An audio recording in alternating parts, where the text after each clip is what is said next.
Tetrahedral और दूसरे octahedral. जब तीसरी लेयर के पार्टिकल को दूसरी लेयर के टी वॉइड में, टेट्राहेड्रल वॉइड में ही रख देते हैं, तो तीसरी लेयर और पहली लेयर एक जैसी हो जाती है। उसी तरह से फोर्थ लेयर और सेकेंड लेयर भी एक जैसी हो जाएगी। इसलिए पैकिंग क्या बन जाती है? ए बी टाइप पैकिंग बन जाती है। A B type, A B type packing को और क्या बोलते हैं भाई? ए बी टाइप पैकिंग को HCP, हेक्सागोनल क्लोज पैकिंग भी कहा जाता है। Hexagonal close packing. और अगर तीसरी लेयर के पार्टिकल को आप दूसरी लेयर के ऑक्टाहेड्रल वॉइड में रखो तो क्या बनता है? तो फिर जो थर्ड लेयर है वो ना तो फर्स्ट लेयर के जैसी होती है ना ही सेकेंड लेयर के जैसी, वो डिफरेंट हो जाती है एंटायरली। तो A B C type packing मिलती है। होता है कि नहीं ऐसा? इतनी कहानी सुन ली थी लास्ट क्लास में? बहुत बढ़िया। अब आगे की बात करते हैं थोड़ा। A B C type packing को ही और क्या कहते हैं? सीसीपी, जिसका मतलब क्या होता है? Cubic close packing. Cubic close packing, cubic close packing. तो फटाफट से एक बार और बना देते हैं इसको, कुछ एक दो बातें और बतानी है।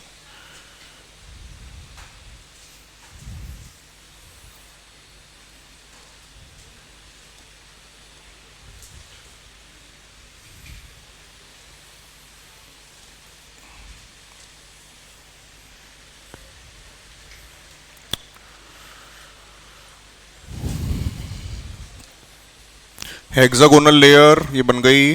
घर जाके बनाया था क्या? बहुत बढ़िया। दिख रही थी अलग अलग लेयर या सब मिल गया था? सब मिल गया था। सब जगह भगवान ही दिख रहे थे तुम्हें, गोल गोल।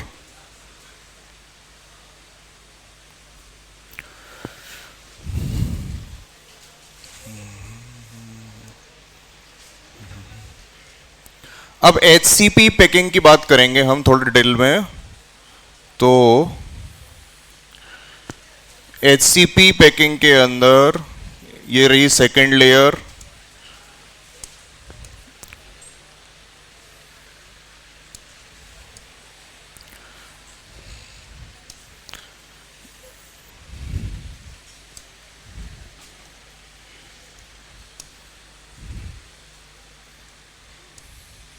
तो सेकेंड लेयर को उठा के फर्स्ट लेयर के ऊपर रख देते हैं।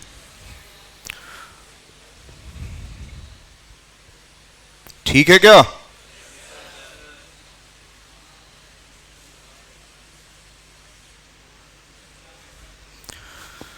इसमें टी वॉइड दिख रहे होंगे तुम्हें। टी वॉइड्स कहां है भाई? सेकेंड लेयर में टी वॉइड एक ये रहा है कि नहीं? एक ये रहा, एक ये है, ये सब टी वॉइड्स हैं। तो अगर हमें HCP पैकिंग बनानी है, ए बी टाइप पैकिंग बनानी है, तो फिर थर्ड लेयर के पार्टिकल को कहां प्लेस करना पड़ेगा? टी वॉइड में ही प्लेस करना पड़ेगा। कल कौन सा कलर लिया था थर्ड लेयर के लिए? ग्रीन। ठीक है। तो ये रख दिया इस तरीके से थर्ड लेयर का पार्टिकल टी वॉइड के अंदर। ठीक है, पूरी लेयर ही उठा के प्लेस कर देता हूं टी वॉइड पे। तो ग्रीन पार्टिकल्स ढक लेते हैं किसको? व्हाइट पार्टिकल्स को। दिखना बंद हो गया ना व्हाइट? हल्का सा मैं शिफ्ट कर देता हूं जिससे थोड़े से विजिबल रहे। अब हर एक ग्रीन पार्टिकल के नीचे एक व्हाइट पार्टिकल है। अब मैं एक यूनिट सेल कैसा होगा ये पहचानने की कोशिश कर रहे हैं। आप यूनिट सेल ढूंढते हैं इसमें। यूनिट सेल तो अगर मैं इन पार्टिकल्स के सेंटर को ज्वाइन करूं,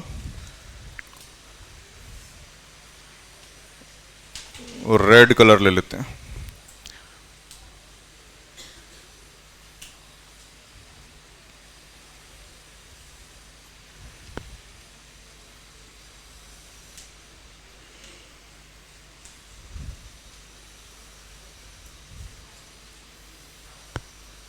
ठीक, हेक्सागन शेप का बना एक लेयर में।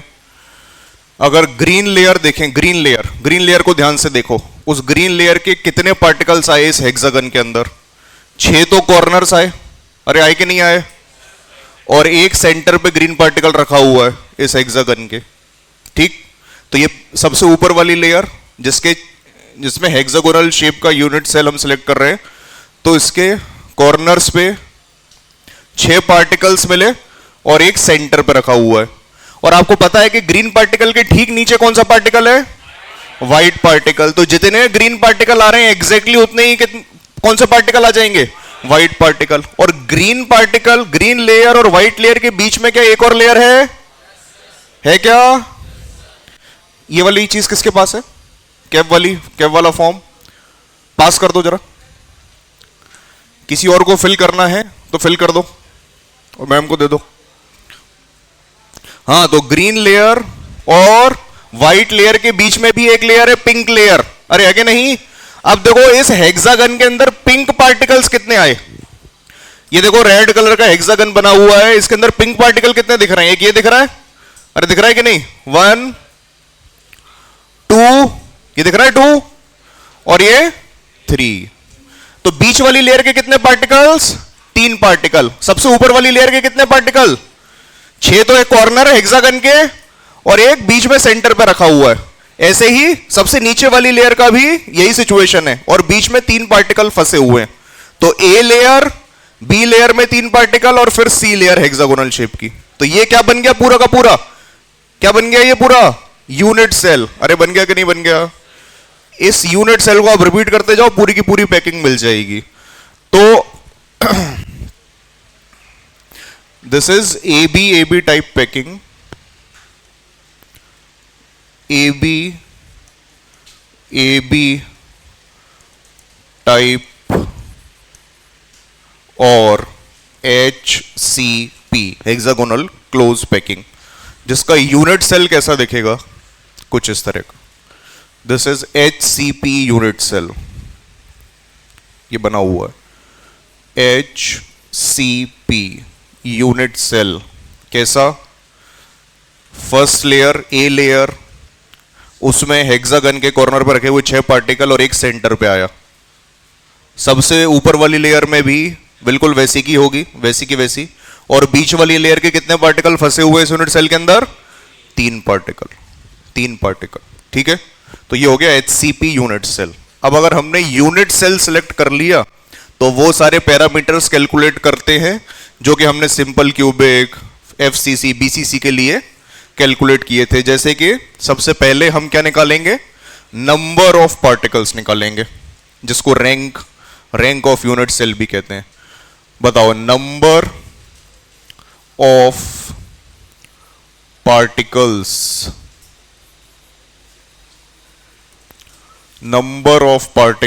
in HCP unit cell, number of particles in HCP unit cell, Z की वैल्यू,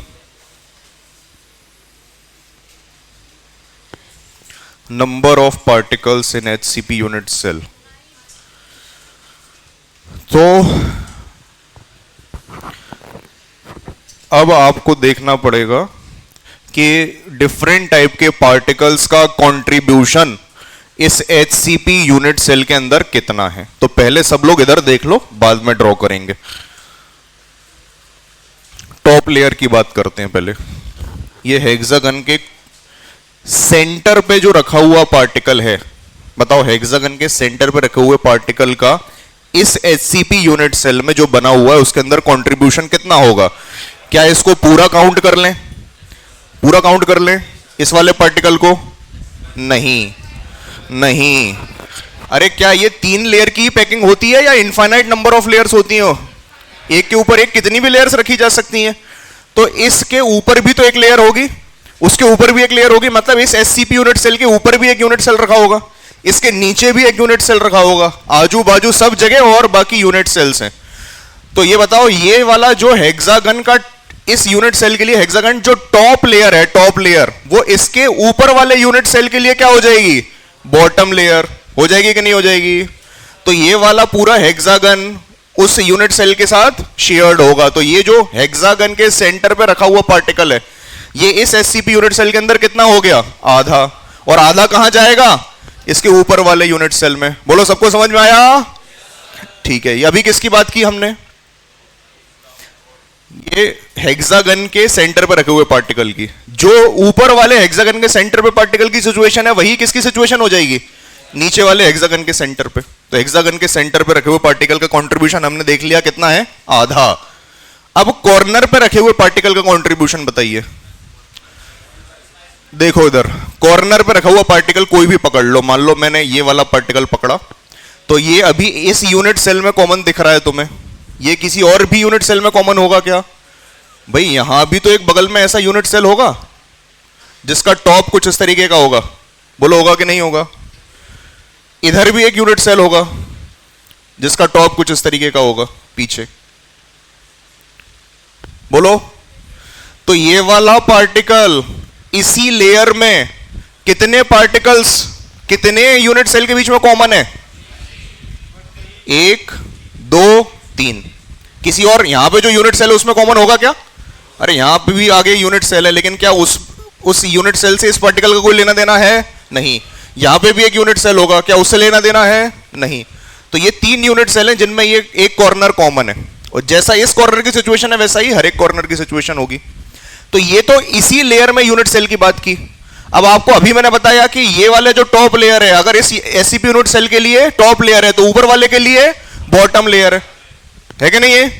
तो जैसे ये सेंटर ऊपर वाले के साथ भी आधा डिवाइडेड था, वैसे ये कॉर्नर भी तो यूपर वाली लेयर के साथ भी डिवाइडेड होगा। तो इसके ऊपर रखा होगा ऐसा ही एक unit cell.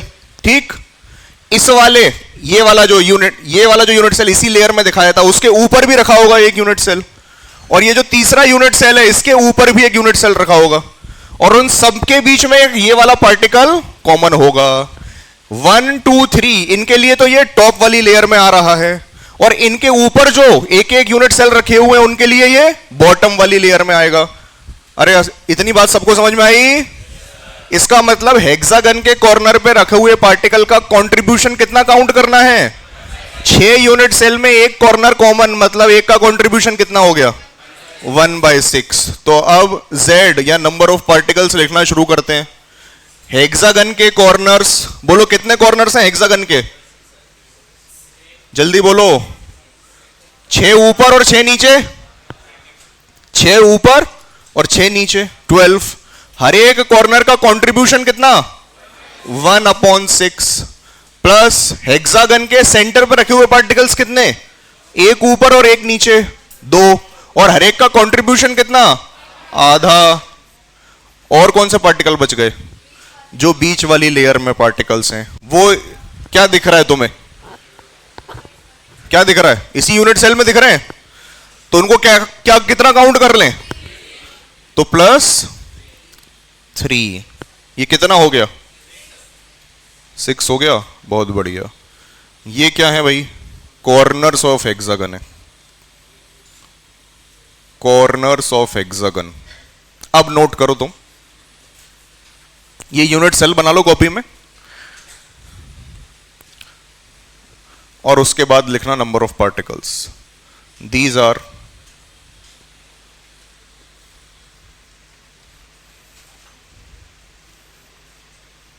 Centres of hexagon.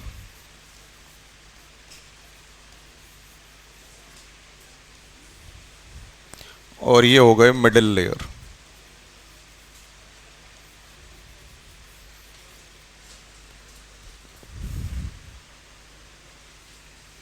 तो टोटल नंबर ऑफ पार्टिकल्स यहां से आ गए 2 + 1 + 3 6। Z is equal to 6 for HCP unit cell.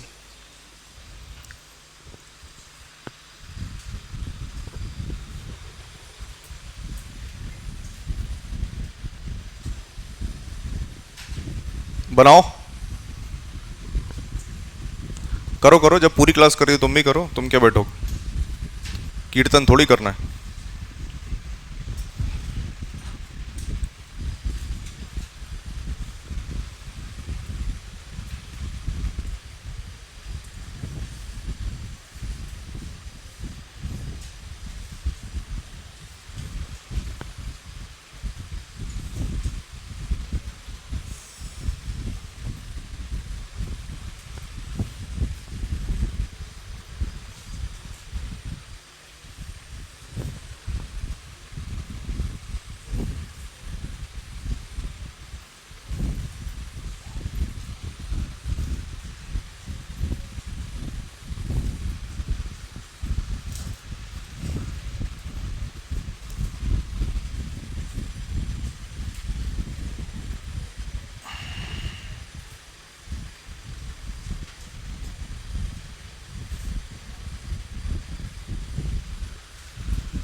Middle layer वाले पार्टिकल्स इस यूनिट सेल के अंदर हैं, इसलिए उन तीनों को पूरा काउंट कर लिया। दिख रहे हैं ना अंदर, दिख रहे हैं कि नहीं? अभी एक बात और बताऊंगा, नोट कर लो पहले इसको।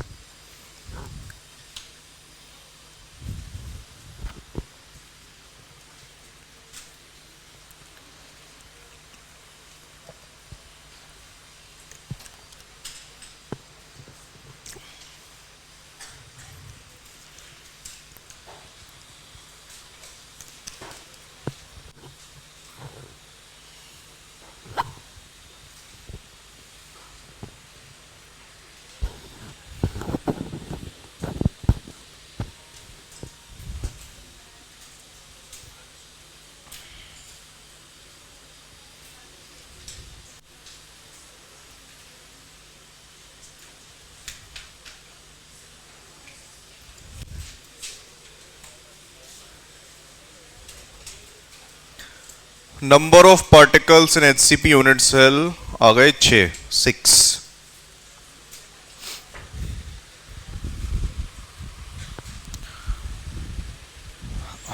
अब बीच वाले पार्टिकल्स की सिचुएशन थोड़ा और क्लियर कर दूं। ये तीनों तुम्हें इसके अंदर दिख रहे हैं, बट ये हमने अभी जो पैकिंग बनाई थी वो देखो, इधर रेड वाले हेक्सागन को ध्यान से देखो। ठीक है, ये कैसे बना? सेंटर्स को ज्वाइन करके, 6 कॉर्नर्स के सेंटर्स को ज्वाइन करके। इसमें देखो ये जो पिंक पार्टिकल्स हैं, पिंक पार्टिकल्स ये इस रेड बाउंड्री के थोड़ा बाहर निकल रहे हैं कि नहीं निकल रहे हैं? ये निकल रहे हैं ना थोड़ा बाहर। ये वाला पिंक पार्टिकल भी रेड बाउंड्री के थोड़ा बाहर निकल रहा है, बोलो हाँ। और ये वाला पिंक पार्टिकल भी रेड बाउंड्री के थोड़ा बाहर निकल रहा है। इसका मतलब ये 100% जो 3 पार्टिकल हमने काउंट किए क्या है अंदर? नहीं है, लेकिन फिर भी 100% कंट्रीब्यूशन क्यों ले रहे हैं? बिकॉज ये जितना बाहर निकल रहे हैं उतने ही दूसरे पार्टिकल घुसे हुए हैं। देखो ये देखो, ये वाला गोला घुसा हुआ है ना थोड़ा अंदर, ये वाला गोला थोड़ा अंदर घुसा हुआ है, और एक नीचे होगा जो यहां थोड़ा अंदर घुसा होगा। अरे आ रही है बात समझ में? तो जितने पार्टिकल, ये 3 पिंक पार्टिकल जितने बाहर निकल रहे हैं उतने ही बाकी 3 पार्टिकल इस हेक्सागन के अंदर घुसे होंगे। इसलिए effective number of particles middle layer में, पिंक लेयर में कितने रहेंगे? 3 ही रहेंगे। ठीक क्या? 3। इसलिए हमने उनका कंट्रीब्यूशन 3 काउंट किया। अच्छा, अब दूसरा नंबर ऑफ पार्टिकल्स निकालने के बाद अब हमारा काम आ गया कोऑर्डिनेशन नंबर निकालना। सेकंड हेडिंग डालो, कोऑर्डिनेशन नंबर। कोऑर्डिनेशन नंबर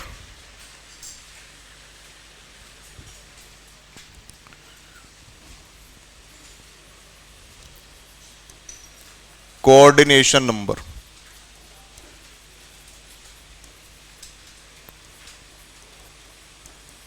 तो आपको क्या ढूंढना पड़ेगा? कोऑर्डिनेशन नंबर बताना है तो पड़ोसी ढूंढने पड़ेंगे। सबसे पास पार्टिकल कितने प्रेजेंट हैं। तो ये है यूनिट सेल, और इससे पहले तो मैं समझाई थी पैकिंग। अब पैकिंग को अगर ध्यान से देखें तो बताओ, ग्रीन लेयर में, ग्रीन लेयर के अंदर, या पहले इधर ही देख लो, इस एससीपी यूनिट सेल को देख लो, थोड़ा आसान होगा। ये देखो हेक्सागन का सेंटर कितने पार्टिकल्स को टच कर रहा होगा? इसी लेयर में कितने पार्टिकल्स को टच कर रहा होगा? 1 2 3 4 5 6। इस लेयर में कितने पार्टिकल्स हो गए? 6। नीचे वाली लेयर में कितने पार्टिकल को टच कर रहा होगा? 3। अरे है कि नहीं? 1 2 3 इनके कांटेक्ट में होगा नीचे की तरफ से। और ये बी लेयर फिर से कहां रिपीट होगी? ऊपर, क्योंकि पैकिंग कैसी है? ए बी, फिर से क्या आएगा? बी। तो जैसा ये 3 पार्टिकल यहां रखे हुए हैं, इसके ऊपर भी 3 पार्टिकल होंगे। तो हेक्सागन के सेंटर के नीचे 3 पार्टिकल और ऊपर 3 पार्टिकल। तो कितने हो गए नंबर ऑफ पार्टिकल्स जिनको ये पार्टिकल टच करता है सेंटर वाला? 12। कैसे? 6 अपनी लेयर में, 6 नीचे वाली, 3 नीचे वाली लेयर में और 3 ऊपर वाली लेयर में। ठीक है क्या? अब ये तो हमने हेक्सागन के सेंटर के लिए देखा। क्या हर एक पार्टिकल की सिचुएशन ऐसी ही है? क्या सबके लिए कोऑर्डिनेशन नंबर 12 ही है? तो हां, सबके लिए 12 है। इस हेक्सागोनल पैकिंग में सारी की सारी लेयर्स कैसी हैं? हेक्सागोनल शेप की। अरे है कि नहीं? 2D में हमने हेक्सागोनल लेयर बनाई थी, उसके ऊपर हेक्सागोनल लेयर रखी, उसके ऊपर फिर से हेक्सागोनल लेयर रखी। तो सारी की सारी लेयर्स कैसी हैं? हेक्सागोनल लेयर्स हैं। और हेक्सागोनल लेयर में एक पार्टिकल हमेशा कितने पार्टिकल को टच करेगा अपने आसपास? 6 पार्टिकल। करेगा कि नहीं करेगा? किसी भी पार्टिकल को देख लो, चाहे वो तुम्हें हेक्सागन के सेंटर पे दिख रहा हो या ना दिख रहा हो। जैसे कि पैकिंग पे आ जाते हैं वापस, बताओ कोई भी पार्टिकल देख लो इस हेक्सागोनल लेयर में। ये ग्रीन वाली लेयर को देखो, अब तुम ग्रीन वाली लेयर, किसी भी पार्टिकल को देख लो। इस पार्टिकल को देख लें, कॉर्नर वाले को, अभी सेंटर के लिए समझा था हमने। ये देखो रेड बाउंड्री को फॉलो कर रहे हो ना? रेड बाउंड्री, ये रही रेड। इसके कॉर्नर पर रखा हुआ पार्टिकल ये रहा ग्रीन पार्टिकल। ये ग्रीन पार्टिकल 6 पार्टिकल को टच करेगा कि नहीं करेगा? इसके आसपास तुम्हें 6 पार्टिकल दिख रहे हैं, ये है कि नहीं? किसी भी पार्टिकल को देख लो, इस पार्टिकल को भी देखोगे तो यहां भी 6 पार्टिकल दिखेंगे, आगे जब और पार्टिकल्स बना देंगे तो एक हेक्सागोनल लेयर में हमेशा सेम लेयर में एक पार्टिकल कितने पार्टिकल्स को टच कर रहा होता है? 6 पार्टिकल को। अरे है कि नहीं? 6 पार्टिकल सेम लेयर में। और 3 पार्टिकल कहां मिलेंगे? 3 पार्टिकल, अब देखो जैसे ये कॉर्नर वाला, ये रहा कॉर्नर वाला ये पार्टिकल, ये कितने पिंक पार्टिकल को टच करते हुए तुम्हें दिख रहा है? ये रहा वन पिंक पार्टिकल। अरे है ना? दूसरा पिंक पार्टिकल दिखा कि नहीं? और ये तीसरा पिंक पार्टिकल, ये वाला, इनको कौन टच कर रहा है? ये जो मैंने अभी हाईलाइट कर दिया, हेक्सागन के कॉर्नर पे रखा हुआ। तो कोई भी तुम पार्टिकल देख लो एचसीपी पैकिंग में, वो अपनी लेयर में कितने पार्टिकल्स को टच करता है? हमेशा 6 पार्टिकल्स को। नीचे वाली लेयर में 3 पार्टिकल्स को, ऊपर वाली लेयर में भी 3 पार्टिकल्स को। तो कोऑर्डिनेशन नंबर सबका कितना हो जाएगा? 12। ठीक है, तो कोऑर्डिनेशन नंबर लिख लेते हैं अब। Coordination number is 6 plus 3 plus 3. 6 in the same layer,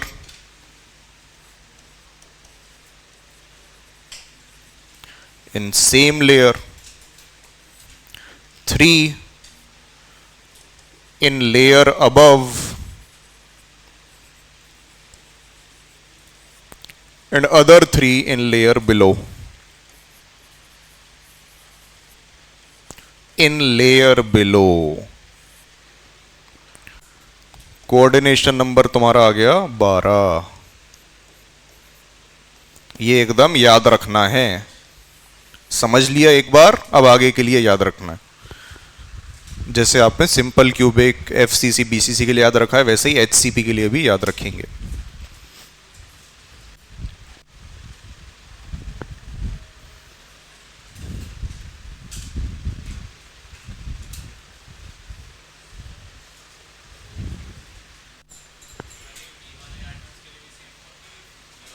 बिल्कुल सेम होगा बेटा, वो भी तो हेक्सागोनल लेयर है। हमारे यूनिट सेल में 3 पार्टिकल दिख रहे हैं, लेकिन जो पिंक लेयर मैंने बनाई थी क्या वो हेक्सागोनल लेयर नहीं है? है, अरे है ना। तो पिंक लेयर में भी हर एक पार्टिकल अपने आसपास 6 पिंक पार्टिकल को टच कर रहा होगा। ऊपर 3 ग्रीन पार्टिकल और नीचे 3 व्हाइट पार्टिकल। सारी की सारी लेयर ए बी कोई भी लेयर हो, all of them are hexagonal. तो सेम लेयर में कोऑर्डिनेशन नंबर 6, 3 ऊपर 3 नीचे। बोलो, फिर से बोलो, कैसे टच कर रहा है?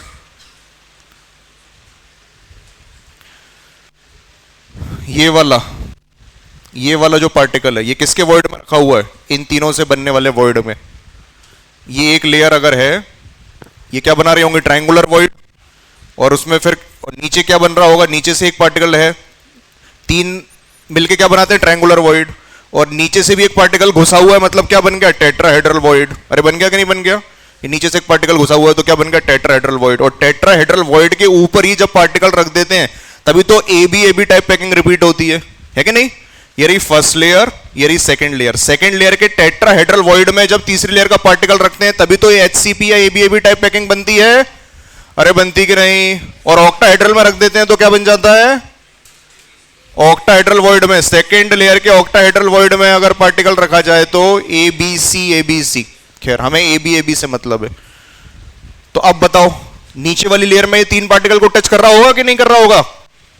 कर रहा होगा। कौन से कॉर्नर वाले? ये कॉर्नर वाले नीचे वाली लेयर में कैसे टच कर रहे होंगे? अरे बेटा, सारे के सब की सिचुएशन एक ही जैसी है। यहां पे देखो पैकिंग में सब समझ में आ जाएगा। अब देखो ये रहा कॉर्नर वाला टच करके दिखाया तो था अभी तुम्हें। ये वाला येलो वाला पार्टिकल मैंने हाईलाइट किया था कि नहीं? अभी तुम जिसको कॉर्नर समझ रहे हो वो अगर मैं ये दूसरा यूनिट सेल ले लूंगा तो उसका सेंटर बन जाएगा। उसमें क्या दिक्कत है? सबकी पोजीशन एक जैसी है। देखो जिसको हाईलाइट किया था उसमें दिखाता हूं ये किन 3 पार्टिकल को टच कर रहा है। ये येलो वाला पार्टिकल जो हाईलाइट किया मैंने, ये किन 3 पिंक पार्टिकल को टच कर रहा है? दिख गया क्या तुम्हें? देखो 3 पिंक पार्टिकल को टच कर रहा होगा। और पिंक लेयर कहां थी? ग्रीन लेयर के नीचे थी। नीचे वाली लेयर में ये 3 पार्टिकल को टच करते हुए दिख रहा है कि नहीं दिख रहा है? ये रहा 1, ये रहा 2 और ये रहा 3। दिख गया? तो चाहे कॉर्नर हो चाहे सेंटर हो, सबकी पोजीशन बेसिकली हेक्सागोनल लेयर में एक ही जैसी है। सबका कोऑर्डिनेशन नंबर बराबर ही होगा। तो कोऑर्डिनेशन नंबर की बात हो गई। किसी को डाउट है तो पूछो, आगे बढ़े। अब आ जाते हैं, अब क्या निकालना होगा हमें? पैकिंग एफिशिएंसी निकाल लेते हैं। Packing efficiency,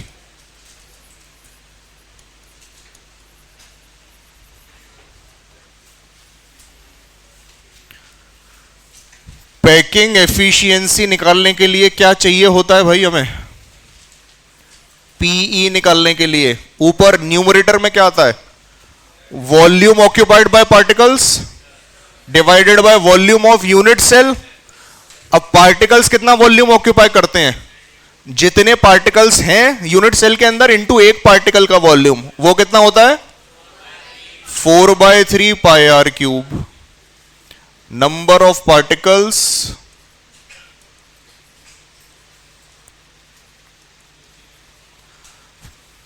volume of 1 particle 4/3 pi r cube divided by क्या करेंगे? Volume of unit cell. Volume of unit cell. अब यूनिट सेल का वॉल्यूम निकालना है। मतलब इस एचसीपी यूनिट सेल जो सामने बना हुआ है, इस शेप का तुम्हें वॉल्यूम कैलकुलेट करना है तो क्या करना पड़ेगा? बोलो क्या करें? इस हेक्सागन का एरिया कैलकुलेट कर लेते हैं। हेक्सागन का एरिया कैसे निकालते हैं बताया था ना तुम्हें?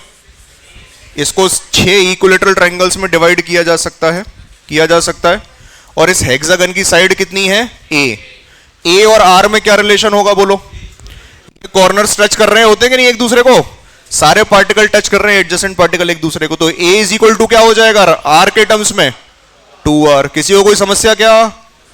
ए इज इक्वल टू 2r। तो हेक्सागन का एरिया कैसे आ जाएगा? 6 into volume of unit cell निकालने के लिए एरिया ऑफ हेक्सागन चाहिए, is equal to area of hexagon जिसकी साइड है ए, इनटू क्या करना पड़ेगा, हाइट, दिस हाइट, इसको सी से रिप्रेजेंट करते हैं, c into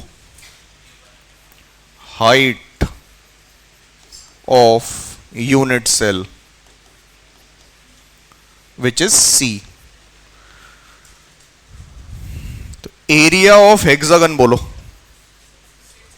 area of hexagon हो गया 6 into area of equilateral triangle, 6 into area of equilateral triangle.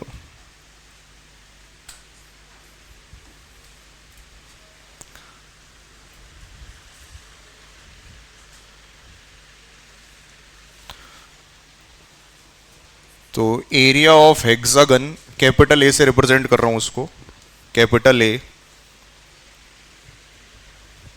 Is equal to हो गया 6 इंटू रूट 3/4 ए स्क्वायर। ये हो जाता है एरिया ऑफ इक्विलेटरल ट्रायंगल। पहले भी बात कर चुके हैं इसकी, 2D पैकिंग एफिशिएंसी जब हमने निकाली थी।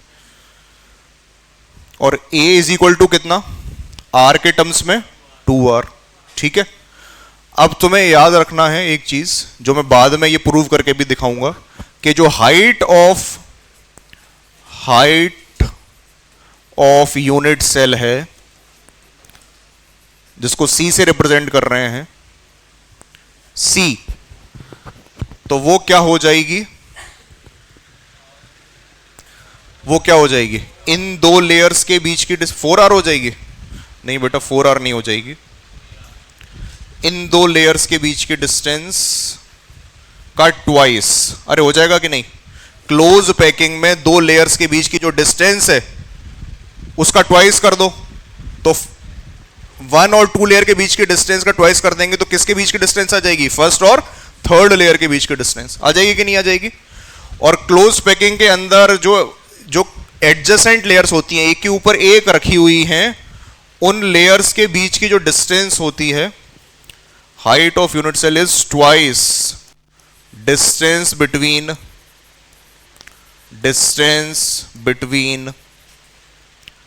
Close packed layers c/2। तो c/2 होता है 2√2/√3r। c/2 is 2√2/√3r। ये कैसे आया ये मैं समझाऊंगा बाद में, बट अभी के लिए तुम्हें ये याद रखना है। एक बार दोनों टाइप की पैकिंग हम पढ़ लें, उसके बाद ये मैं डेराइव भी करवाऊंगा कहां से आया।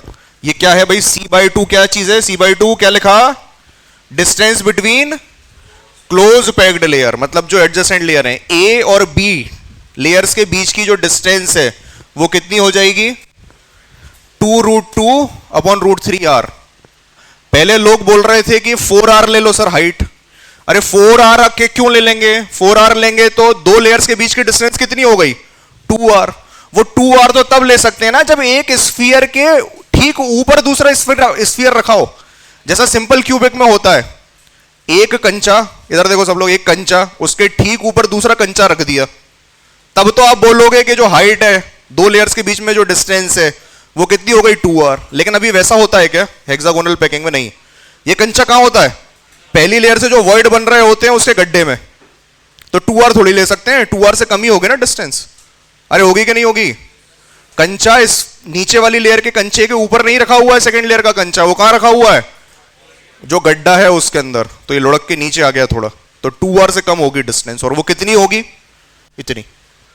इसका डेरिवेशन बाद में। तो अगर तुम्हें अभी दो लेयर्स के बीच की डिस्टेंस पता चल गई तो आपको यूनिट सेल की हाइट पता चल गई। हाइट पता चल गई, हाइट कितनी हो जाएगी, 4√2/√3r। c is equal to 4√2/√3r। तो अगर हाइट आ गई और एरिया ऑफ हेक्सागन आ गया तो वॉल्यूम ऑफ यूनिट सेल आ गया कि नहीं आ गया। ठीक है, कितना हो गया भाई, this implies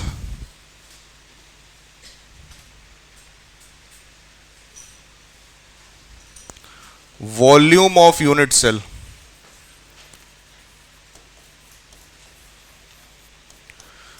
is equal to 6 into √3/4 a square. A की जगह क्या पुट कर सकते हैं? 2r, तो 2r का स्क्वायर। ये तो हो गया एरिया।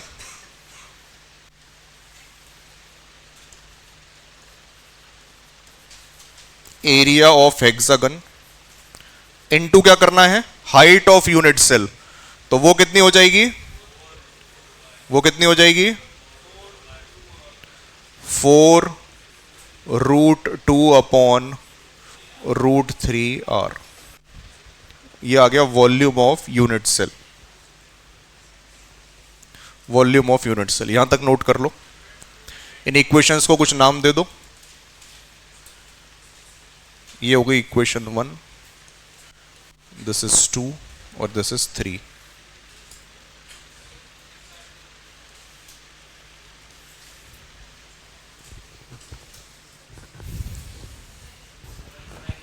पिछली वाली स्लाइड निकालें? ठीक, यहां तक नोट कर लो पहले।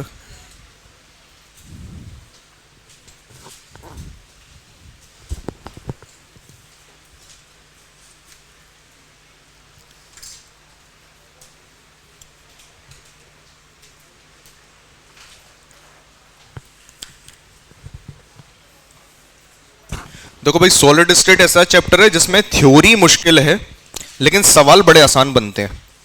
एक बार थ्योरी समझ ली तुमने तो ये बार बार तुम्हें ऐसा तो नहीं है ना कि कोऑर्डिनेशन नंबर बार बार इमेजिन करना पड़ेगा। एक बार तुम्हारे दिमाग में बैठ गया कि कोऑर्डिनेशन नंबर कितना होता है? 12 तो बस खत्म। फिर उसमें सीधा सवाल ही आएगा कि coordination number in HCP unit cell is this. ज्यादा मुश्किल सवाल सॉलिड स्टेट से नहीं बनते हैं। अब जैसे जैसे हम आगे बढ़ेंगे, जैसे इलेक्ट्रोकेमिस्ट्री है तो वहां थ्योरी उतनी मुश्किल तुम्हें ना लगे लेकिन सवाल थोड़े से मुश्किल आते हैं, एप्लीकेशन बेस्ड होते हैं। सॉलिड स्टेट में क्योंकि बहुत सारा 3D इन्वॉल्व है इसलिए थोड़ा सा समझना थ्योरी मुश्किल, बट सवाल एकदम आसान। हाँ बोलो, सबको नोट कर ले दो।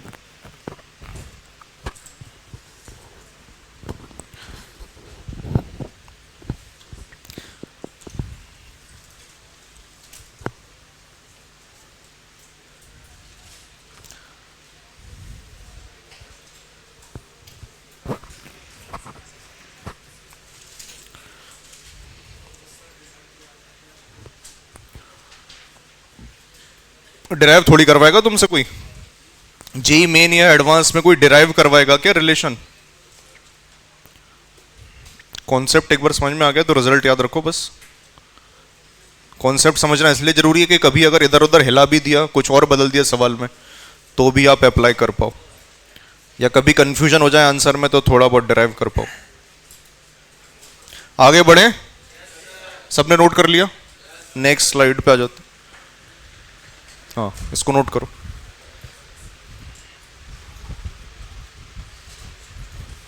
वॉल्यूम ऑफ यूनिट सेल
अब क्या करना है? पैकिंग एफिशिएंसी के फॉर्मूले में इसको पुट कर दो और क्या, डिनोमिनेटर में आ जाएगा।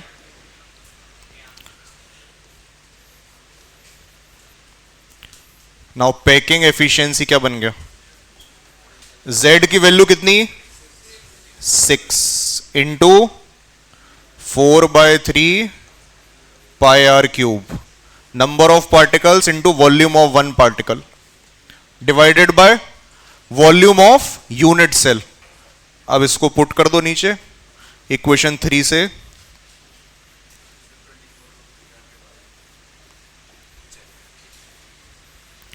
बताओ, आर टर्म्स कैंसिल हो जाएंगे, ऊपर आर क्यूब बन रहा है, नीचे भी आर क्यूब बन रहा है।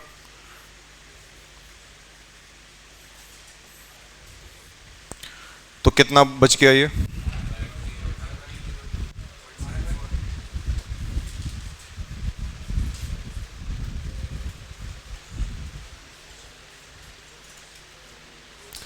पाई अपॉन 3√2 बच जाएगा। बच रहा है सबका? आर क्यूब कैंसिल हो गए, आर स्क्वायर और इंटू आर क्यूब, 6 ये सब हटा दोगे फालतू की चीजें, तो बच जाएगा पाई अपॉन 3√2। क्या पाई अपॉन 3√2 कहीं और भी बना था? ये एक्सप्रेशन कहीं और भी बना था क्या पहले? किसी और टाइप के यूनिट सेल की packing efficiency, FCC unit cell को याद करो। वहां जो पैकिंग एफिशिएंसी 74% आती है, उससे पहले एक्सप्रेशन पाई अपॉन 3√2 ही था। इसका मतलब पैकिंग एफिशिएंसी कितनी हो जाएगी? यहां भी 0.74 और 74%। बिल्कुल एफसीसी के जैसा है, तो याद रखने में भी मेहनत नहीं करनी है। और कोऑर्डिनेशन नंबर भी कितना आया? 12। और एफसीसी में भी कितना होता है? 12। तो उसको याद रखने में भी मेहनत नहीं करनी है। एफसीसी के जैसी ही वैल्यूज एचसीपी में भी आ रही है।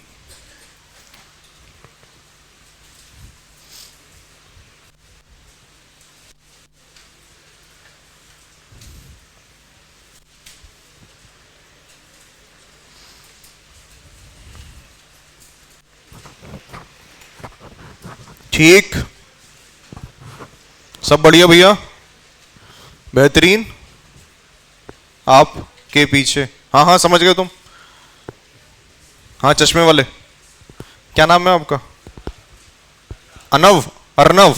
अरे बड़े खतरनाक आदमी हो तुम तो। अर्नव नाम के लोग आजकल बहुत हल्ला कर रहे हैं। तुम भी हल्ला करते हो क्या? तुम अपोजिट लग रहे हो उसके ना। सब बढ़िया है? मौसम के हालचाल बढ़िया? नोट कर लिया आपने अर्नव? तो थोड़ा बीच में बैठ जाओ, बीच में कुछ दिख नहीं रहा है तुम्हें? समस्याएं बहुत हैं जिंदगी में। आगे आ जाओ, देखो यहां एसी नहीं है, आओ तुम्हें वीआईपी सीट दिलाता हूं आगे। आ जाओ उठ के, अरे आ जाओ, अरे नहीं नहीं नहीं, जल्दी आओ आओ, या तो तुम आ जाओ या मैं आ रहा हूं फिर।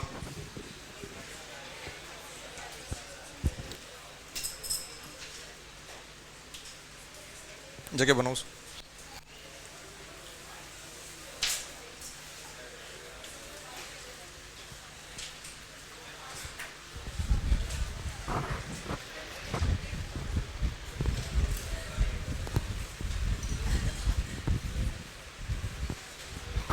टिकट अपग्रेड हो गया तुम्हारा। कोई शो वो देखने जाते हैं तो आगे की सीट्स का ज्यादा पैसा लगता है ना। चलो, तो एचसीपी यूनिट सेल के लिए हमने 3 पैरामीटर्स डिस्कस कर लिए। समराइज कर देता हूं एक बार।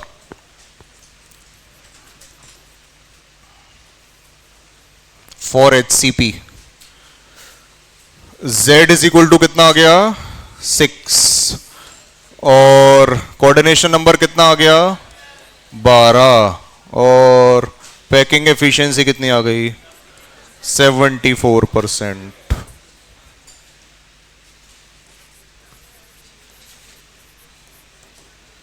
ठीक। एफसीसी के लिए कितना आता है? एफसीसी के लिए कितना आता है? Z 4, कोऑर्डिनेशन नंबर 12 ही आता है।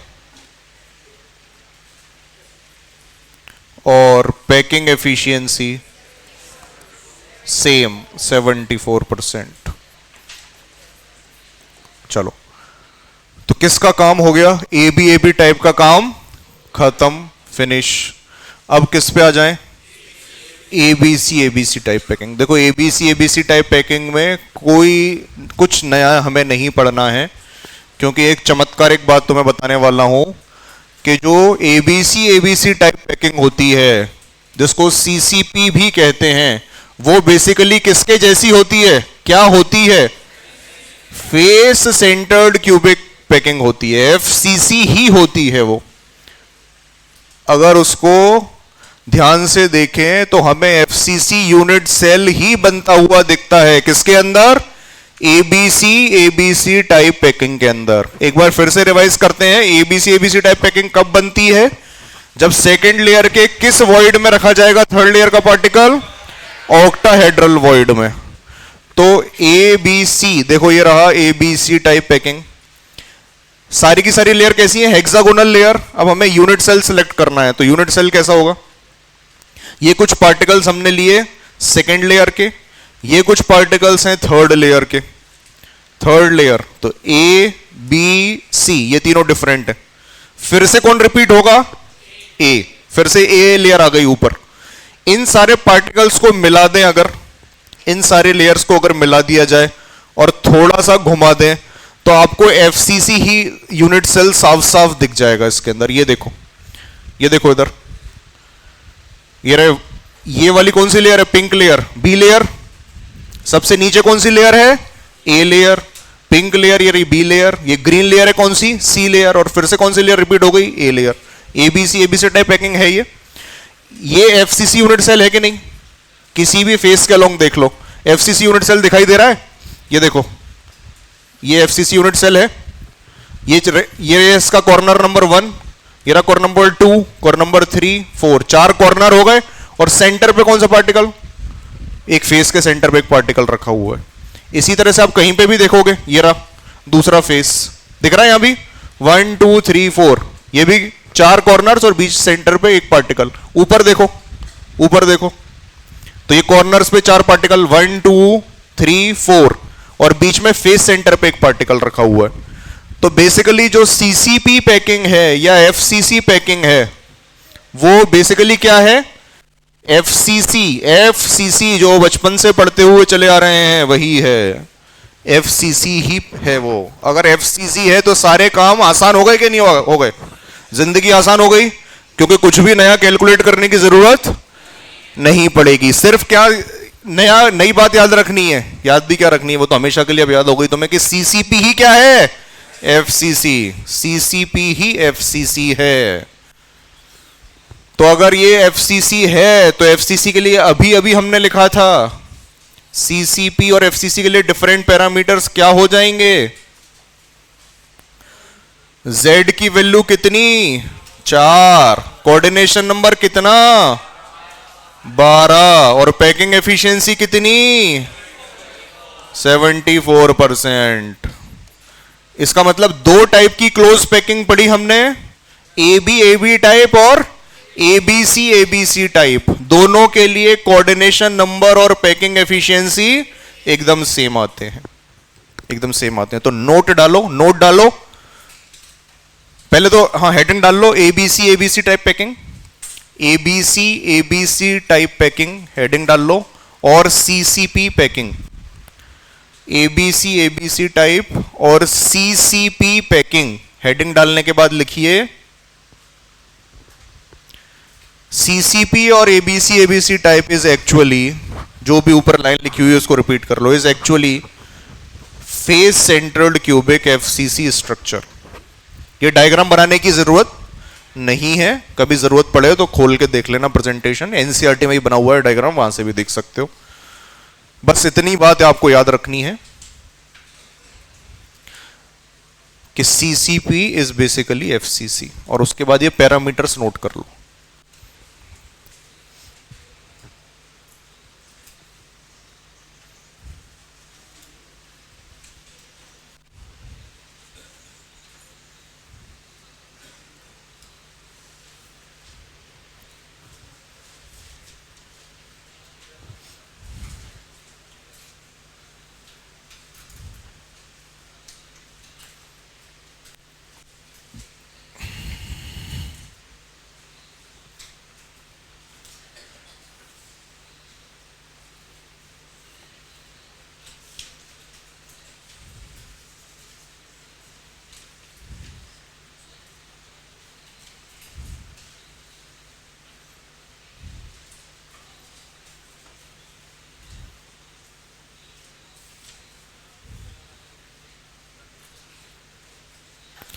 लिखो नोट डाल के, for both type of close packing in 3D, for both type of close packing in 3D, for both type of close packing in 3D, HCP and CCP, HCP and CCP और FCC, CCP के बाद लिख लेना और FCC, CCP का नाम ही FCC है, HCP and CCP, CCP के बाद लिख लो और FCC, ब्रैकेट में डाल लो उसको और FCC को, और FCC क्या क्या सेम हो जाता है, packing efficiency and coordination number is same, packing efficiency and coordination number is same, packing efficiency and coordination number is same.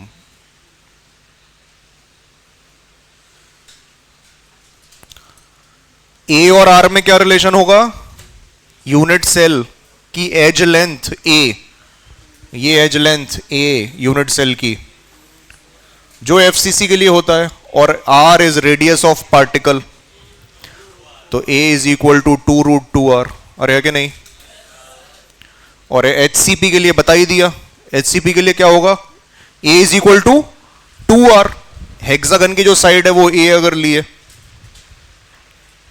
ये है हेक्सागन की साइड ए अगर लिए आपने तो वो कितना हो गया, ए इज इक्वल टू 2r, और हेक्सा इसकी यूनिट सेल की जो हाइट हो जाएगी सी, वो मैंने आपको बता ही दिया कितना है, 4√2 अपॉन, बोलो ये रहा हाइट ऑफ, अगर ये डिस्टेंस बिटवीन टू लेयर्स है तो height of unit cell will be twice, मतलब 4√2 अपॉन √3r, जो पैकिंग एफिशिएंसी के लिए हमने कैलकुलेट किया था। लिख दूं एक बार, फिर यहां और लिख देता हूं, एचसीपी यूनिट सेल में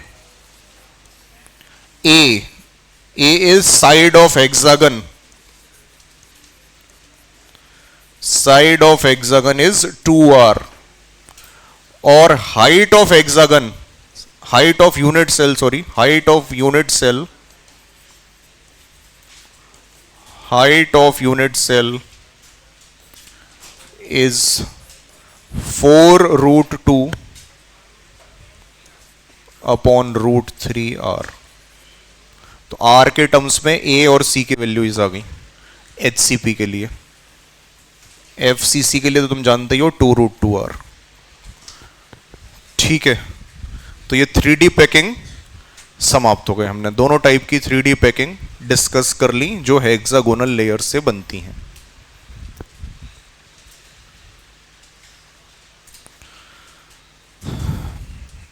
अब इस 3D पैकिंग्स के अंदर कुछ वॉइड्स बन रहे थे, टेट्राहेड्रल, ऑक्टाहेड्रल वॉइड वगैरह, तो वो कितने वॉइड होंगे यूनिट सेल के अंदर, ये अब हमें पता करना है। जैसे एफसीसी यूनिट सेल है या एचसीपी यूनिट सेल है, तो उसके अंदर कितने टेट्राहेड्रल वॉइड होते हैं और कितने ऑक्टाहेड्रल वॉइड होते हैं, ये कैलकुलेट करना सीखते हैं, और उनकी लोकेशन क्या होती है ये देखते हैं। तो अब नेक्स्ट हेडिंग आप डालिए, location of location of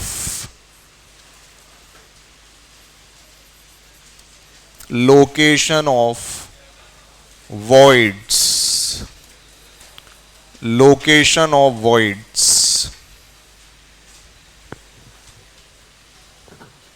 location of voids। पहले बात करते हैं टेट्राहेड्रल वॉइड्स की, टेट्राहेड्रल वॉइड्स,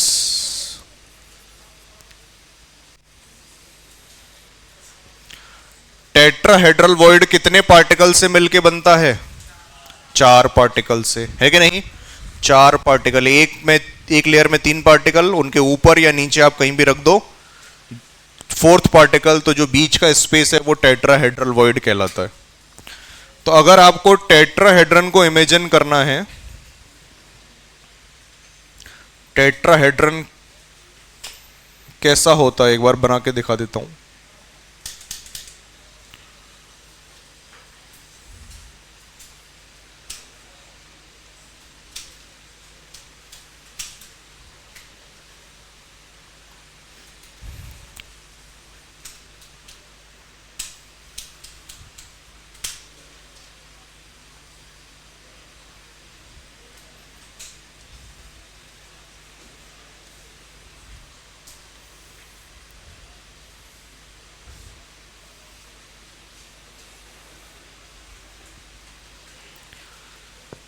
अगर किसी क्यूब के, क्यूब, ये क्यूब है, क्यूब के ऑल्टरनेट कॉर्नर्स पे, ऑल्टरनेट जानते हो, अरे एक जगह है फिर नहीं है, फिर है फिर नहीं है, ऑल्टरनेट, ऑल्टरनेट कॉर्नर्स पे अगर पार्टिकल्स रखे जाएं तो उनको ज्वाइन करने पे टेट्राहेड्रन बनते हुए दिखेगा। ये रहा क्यूब। अब क्या करना है, इसमें पार्टिकल्स रखने हैं। कहां पे रखने हैं? सारे कॉर्नर्स पे, ऑल्टरनेट कॉर्नर्स पे। इसका मतलब अगर यहां एक पार्टिकल रख दिया तो क्या यहां रख सकता हूं मैं पार्टिकल? नहीं, ये तो कंटिन्यूअस कॉर्नर है ना बगल वाला। क्या यहां रख सकता हूं पार्टिकल? नहीं रख सकते। तो फिर कहां रख सकते हैं? इधर रख सकते हैं, है कि नहीं? यहां रख सकते हैं। और यहां रख सकते हैं क्या? नहीं। फिर कहां रख सकते हैं? इधर रख सकते हैं। और कहां रख सकते हैं? यहां रख सकते हैं। तो चार में से कितनी जगह रख दो तुम? कितनी जगह रख देना है? चार, 8 कॉर्नर्स में से 4 कॉर्नर्स पे तुम्हें पार्टिकल्स को रख देना है। ये ध्यान रखते हुए कि कंटिन्यूअस कॉर्नर्स पे ना हो। कैसे कॉर्नर्स पे हो? ऑल्टरनेट कॉर्नर्स पे हो। अब अगर इनको ज्वाइन कर दोगे तो एक टेट्राहेड्रन बनता हुआ दिख जाएगा। जैसे इनको ज्वाइन कर, अरे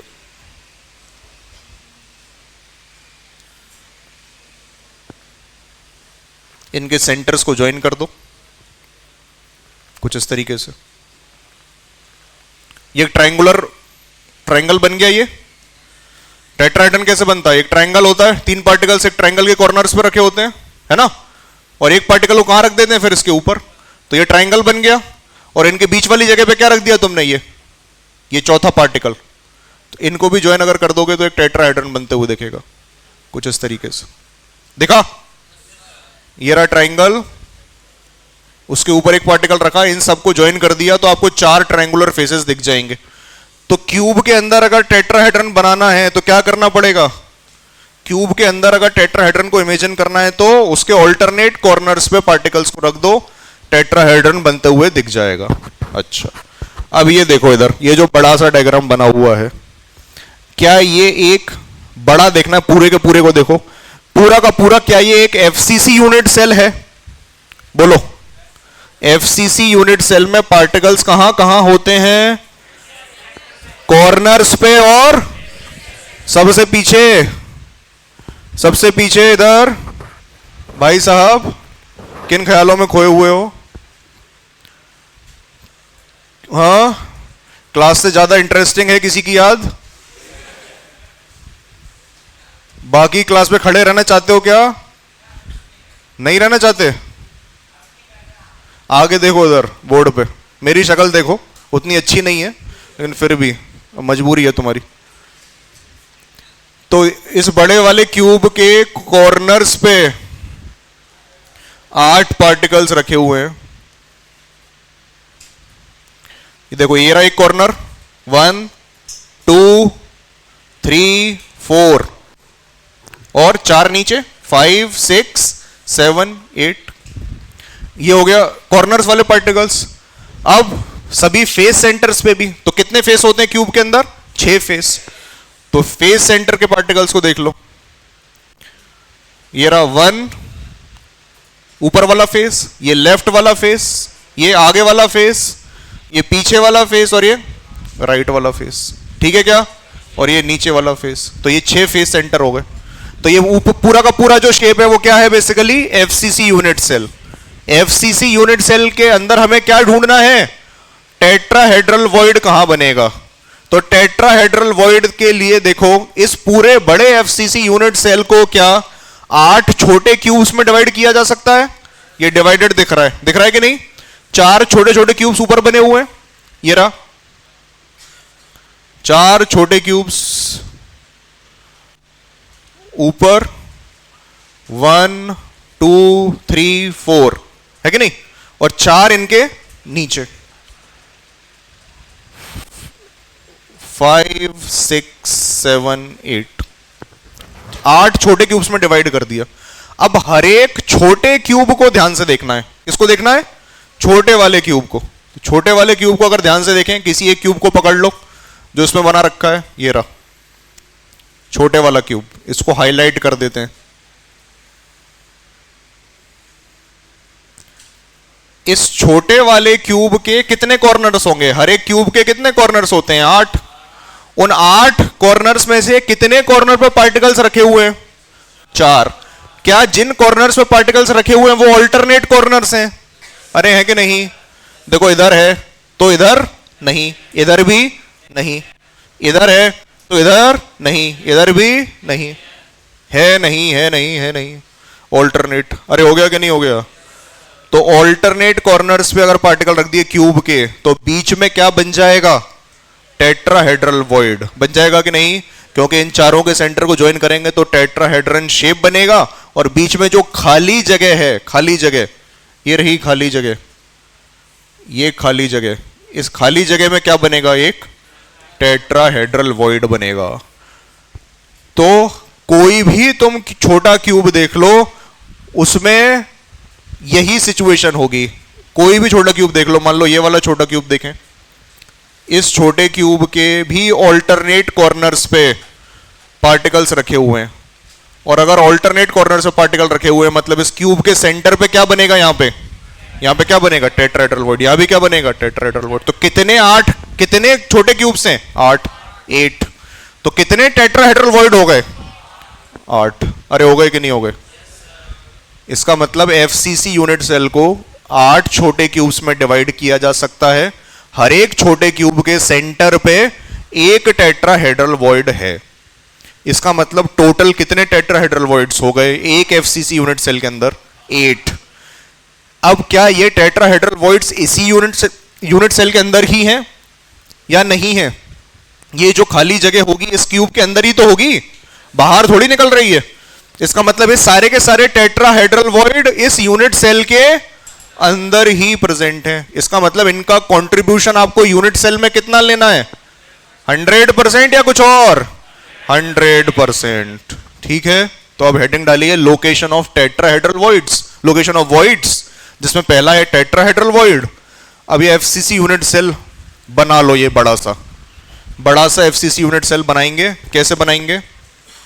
एक बार मैंने पहले भी बताया था आपको। आपको कॉपी में बनाना है तो आप क्या करोगे? इस तरीके से एक रेक्टेंगल बनाओ, है ना, स्क्वायर बनाओ, मतलब 3 बना लो बाजू बाजू में, और फिर उनको ज्वाइन कर दो।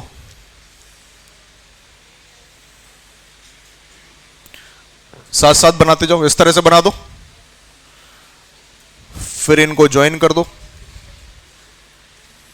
थोड़े अच्छे बनाना, सुंदर से।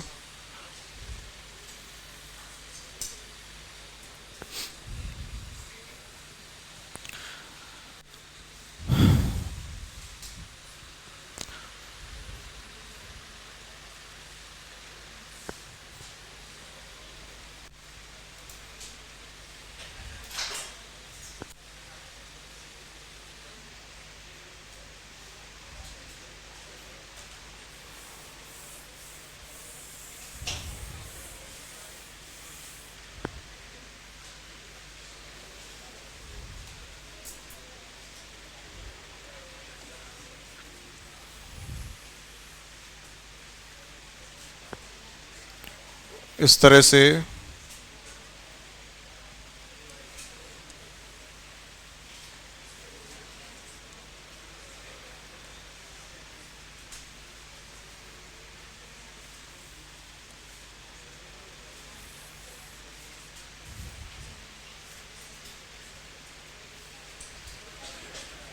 3 स्क्वायर तुम्हें बना लेना है, उसके बाद ज्वाइन कर देना है।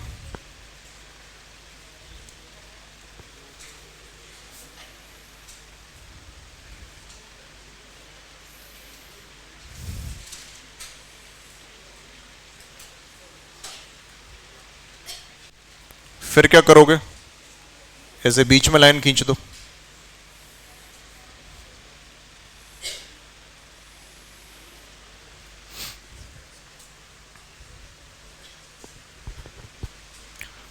आगे वाले फेस को भी डिवाइड कर दो।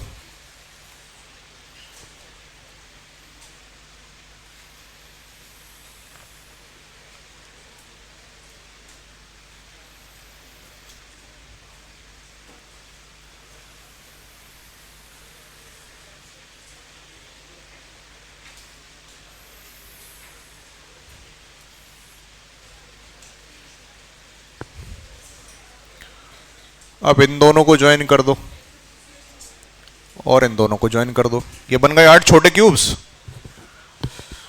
जैसे बनाना है बना लो, एक तरीका मैंने बता दिया।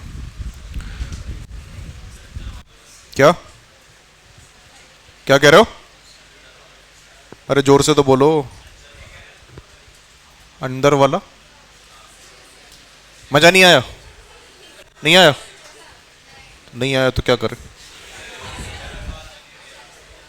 बेटा, इनको पास पास बनाना होता है थोड़ा ना। तुमने एकदम उसको 2D में 3D बनाएंगे तो इनको थोड़ा पास पास बनाओ। इन दोनों साइड्स को तुम बराबर नहीं बना सकते, नहीं तो वो सब मिल जाएगा। ये छोटी होनी चाहिए तभी वो 3D में दिखेंगी। किसके कंपैरिजन में? इसके कंपैरिजन। ये थोड़ी छोटी बनाना है, भले वो क्यूब है। चलो खैर बना लो जैसे बनाना है।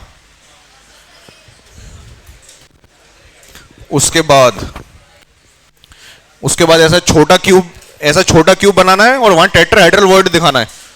टेट्राहेड्रल वॉइड दिखाना है ऑल्टरनेट कॉर्नर्स पे पार्टिकल्स रख के। जल्दी से बना लो।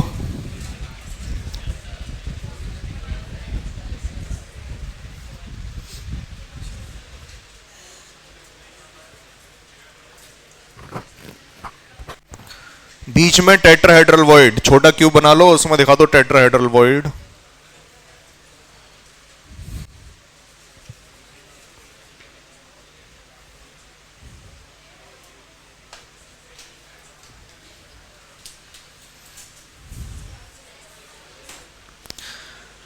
और उसके बाद नोट करिए, there are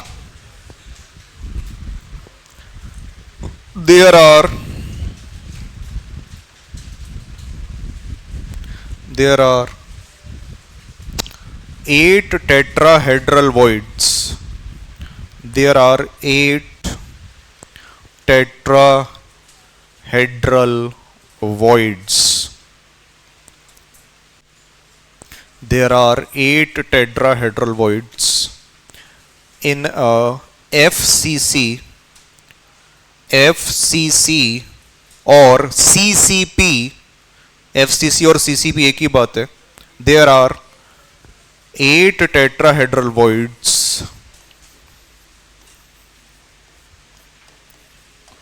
in FCC or CCP unit cell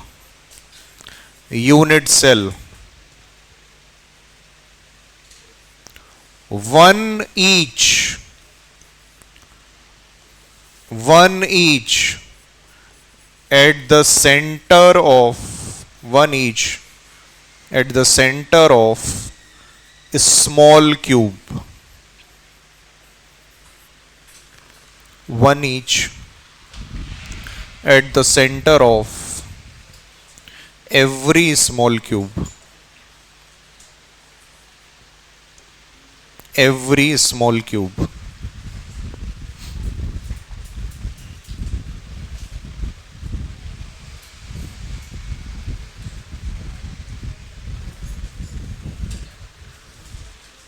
Every small cube. One each at the center of every small cube. और हर एक का कंट्रीब्यूशन कितना लेना है? 100%। 100%। सेकेंड पॉइंट लिखो उसमें, all tetrahedral voids are completely inside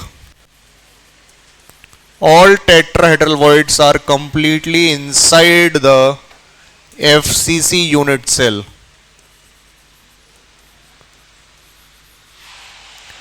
FCC unit cell. Hence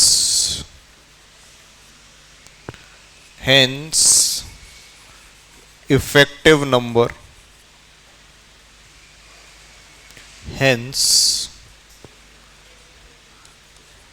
number of tetrahedral voids is equal to 8 only.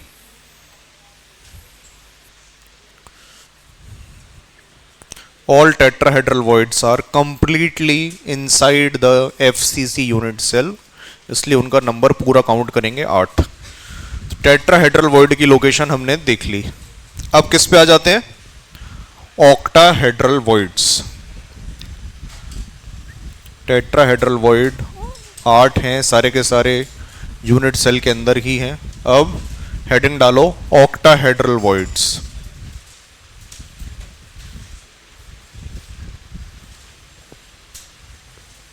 Second is octahedral voids. अब ढूंढते हैं एफसीसी यूनिट सेल के अंदर और इनका नंबर निकालेंगे। ऑक्टाहेड्रल वॉइड्स, ऑक्टाहेड्रल कैसे बनता है, ऑक्टाहेड्रन कैसे बनता है बताया था कि आप एक लेयर में 4 पार्टिकल ले लो, उसके कॉर्नर्स पे 1 2 3 4 पार्टिकल्स रख देंगे, एक ऊपर और एक नीचे। तो इनको ज्वाइन करने पे क्या बन जाता है, ऑक्टाहेड्रन बन जाता है कि नहीं। बीच में जो शेप है वो ऑक्टाहेड्रल वॉइड होगा।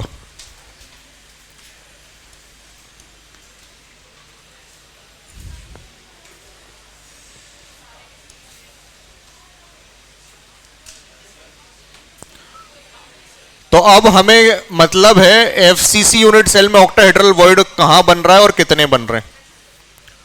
देखो ये देखो एफसीसी यूनिट सेल है, ये है कि नहीं। एफसीसी यूनिट सेल में पार्टिकल्स कहां कहां रखे हुए होते हैं, कॉर्नर्स पे। तो ये रहे सारे कॉर्नर्स 1 2 3 4, नीचे भी 4 1 2 3 4, टोटल 8 कॉर्नर्स हो गए।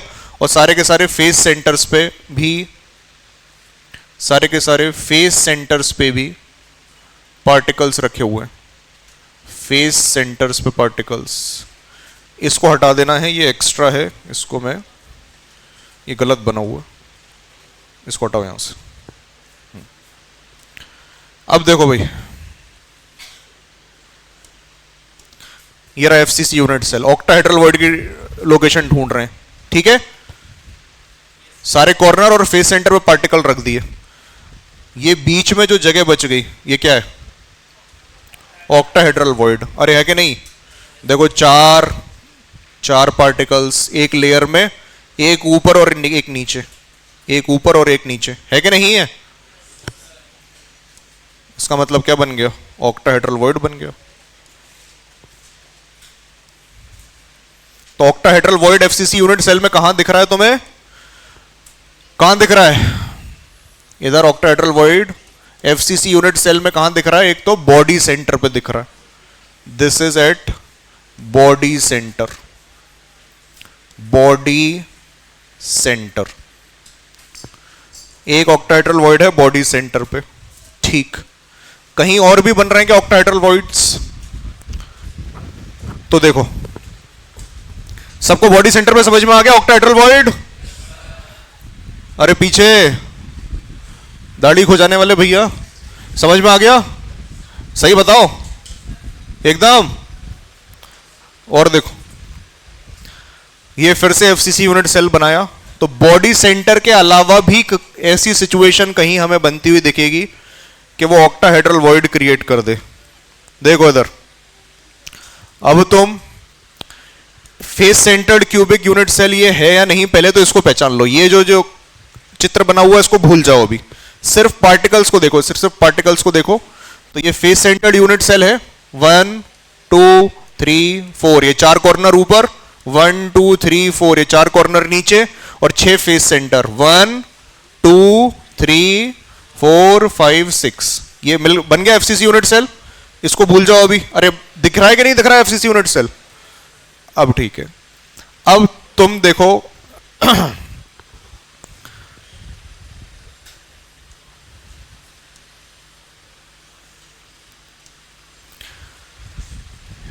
One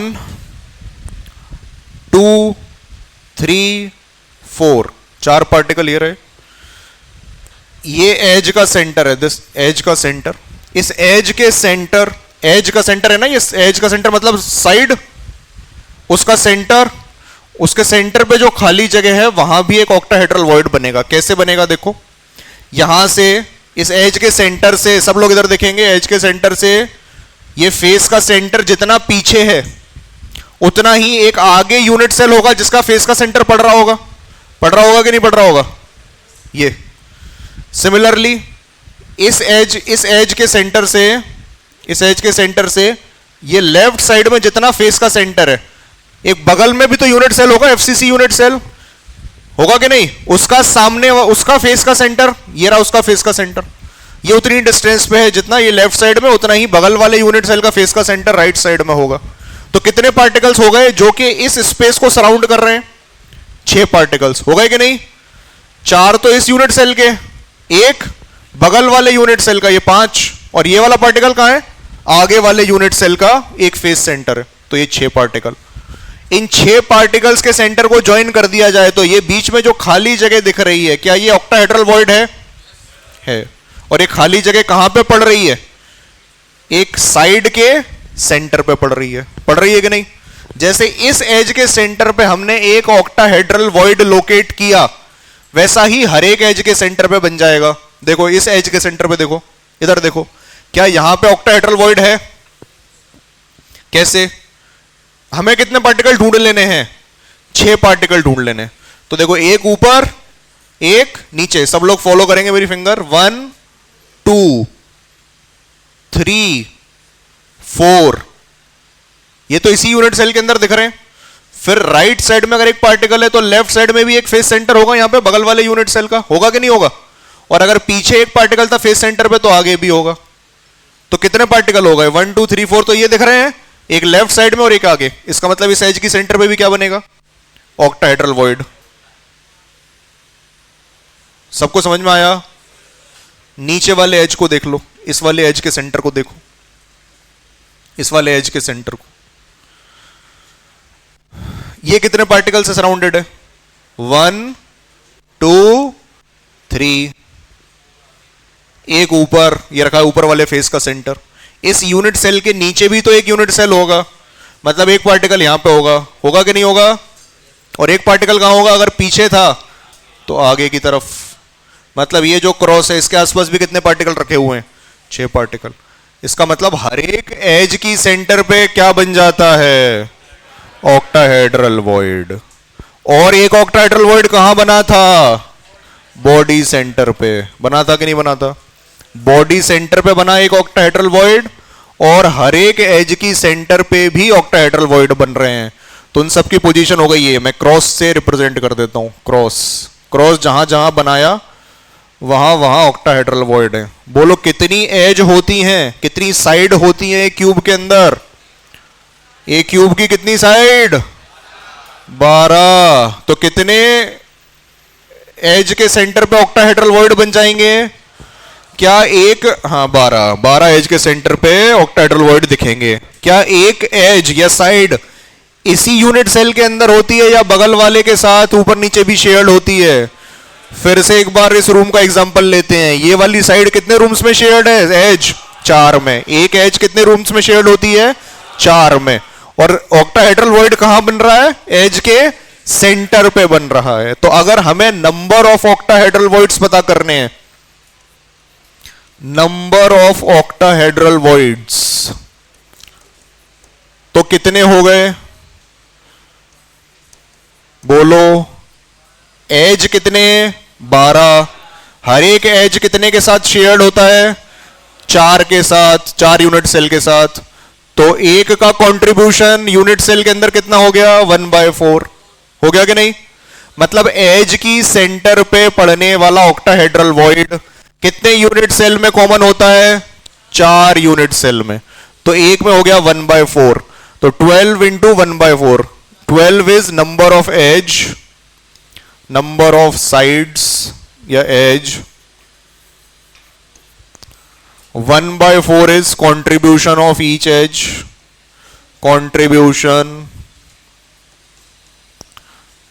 of edge center plus एक टेट्राहेड्रल वॉइड, एक सॉरी ऑक्टाहेड्रल वॉइड कहां बना था?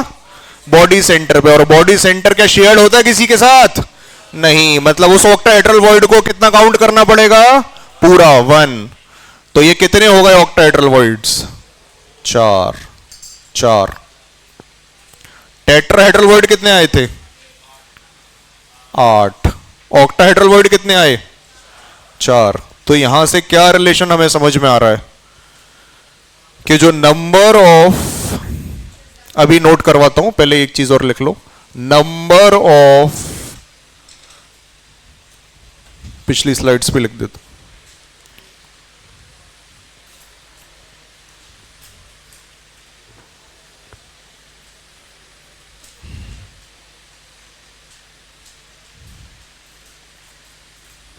नंबर ऑफ टेट्राहेड्रल वॉइड हैं, क्या उसको लिखा जा सकता है 2 into number of particles in unit cell? बोलो, एफसीसी यूनिट सेल के अंदर कितने पार्टिकल्स? 4। और टेट्राहेड्रल वॉइड कितने आए थे? 8। मतलब नंबर ऑफ पार्टिकल्स के ट्वाइस। और नंबर ऑफ पार्टिकल्स होते हैं 4। ऑक्टाहेड्रल वॉइड कितने आए थे? अरे ऑक्टाहेड्रल वॉइड अभी निकाला, 4। इसका मतलब जितने number of particles unit cell के अंदर उतने ही ऑक्टाहेड्रल वॉइड मिल जाएंगे। तो ये रिलेशन आ गया between number of particles and number of tetrahedral void and octahedral void. अब आप नोट कर लो,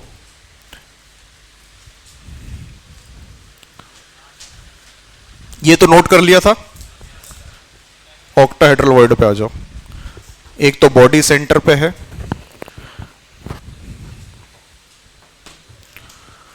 तो ऑक्टाहेड्रल वॉइड की लोकेशन समराइज कर देता हूं। लोकेशन ऑफ ऑक्टाहेड्रल वॉइड कहां कहां?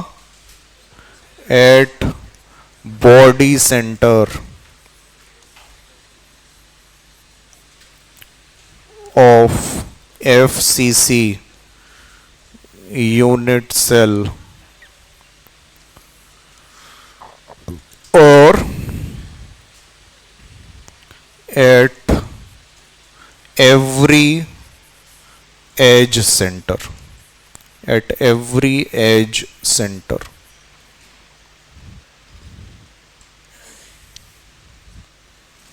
बॉडी सेंटर पे दिख रहा है आपको, एज सेंटर नेक्स्ट स्लाइड में समझाया था।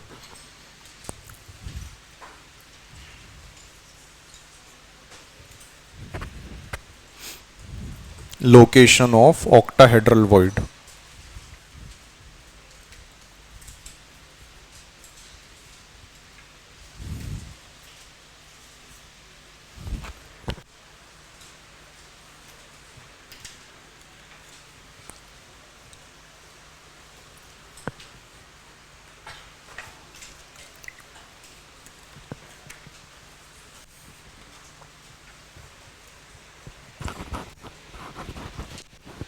कितनी देर बाद मिल जाते हैं घर जाने के बाद ये नोट्स आपको? सेम डे मिल जाते हैं? सेम डे सबको मिल रहे हैं? तो ठीक है, ये घर जाके नोट कर लोगे। लोकेशन ऑफ ऑक्टाहेड्रल वॉइड, ये फिगर बना लेना बॉडी सेंटर पे, और दूसरा एज सेंटर पे, हर एक एज सेंटर पे नंबर लिख लो, नंबर इनका फिगर घर जाके बना लेना। Number of octahedral voids note कर लो, चार कैसे आए, चार कैसे आए, नंबर ऑफ ऑक्टाहेड्रल वॉइड्स।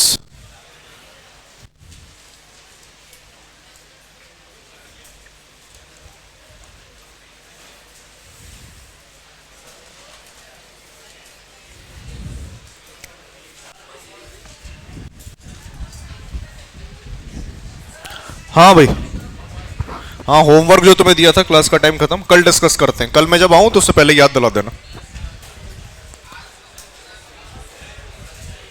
आज अब कल ही दूंगा मैं होमवर्क इकट्ठा, आज नहीं है होमवर्क। आज रिवाइज करना बस जाके अच्छे से, नोट्स रिवाइज करना है आज। ठीक है, number of octahedral words note कर लिया। इसके बाद क्या नोट करना है, ये relation between number of voids and number of particles. तो चलो क्लास यहीं खत्म करते हैं, धन्यवाद।